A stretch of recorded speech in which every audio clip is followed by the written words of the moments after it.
ఒకరోజు వచ్చి యువి వంశీ ఆహ్, ఆహ్, "డార్లింగ్ ప్రభాస్‌తో సినిమా చేస్తావా?" అన్నాడు. "అదేంటి డార్లింగ్ నేను గోపీచంద్‌తో చేస్తున్నాను. ప్రభాస్‌తో అడుగుతున్నావు ఎందుకు చేయను? అలాంటి ఆపర్చునిటీ వస్తే" అన్నాను. "సరే రేపు ప్రభాస్ బాంబే రమ్మన్నాడు. ఒకసారి ఎళ్లి కలువు" అన్నాడు. అనేసరికి ఆయనకి ఫోన్ చేస్తే టక్‌మని వెంటనే వెళ్ళాను. వెళ్ళిన తర్వాత చాలా ఆయనతో అంటే అసలు ఆయన్ని చూడటం అనేదే ఒక గాడ్‌ని కలిసినంత ఒక ఆనందంగా ఉంటది.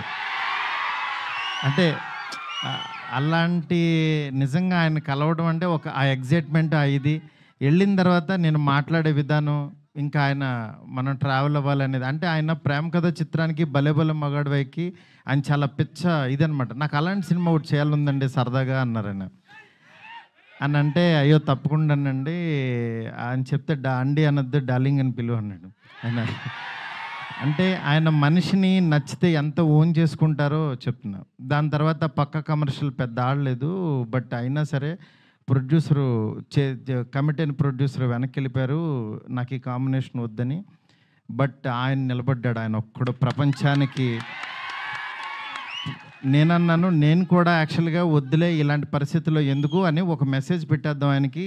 డార్లింగ్ మనం తర్వాత చేద్దాం పోనని. నేను మెసేజ్ పెట్టేద్దామని ఫోన్ తీసి వంశీకి చెప్పా. డార్లింగ్ ఎందుకు ప్రభాస్ గారు ఆయన ఆ దీనిలో ఉన్నారు. నాకున్నప్పుడు దీనికి కరెక్ట్ కాదు. ఇలాంటి టైంలో నేను కూడా చేయలేను. నేనేదో తేజుతోనే ఇట్లా వెళ్ళిపోతాను అనన్నా. అనంటే సరే నువ్వు ఆలోచించుకో అన్నారు. ఆ రోజు ఈవినింగ్ మళ్ళీ ఆయనే ప్రభాస్ గారు ఫోన్ చేశారు. ఫోన్ చేసి డార్లింగ్ నువ్వు చెప్పింది అది బావుంది. ఇది చాలా బావుంది. ఇది అదిరిపోయిందన్నారు.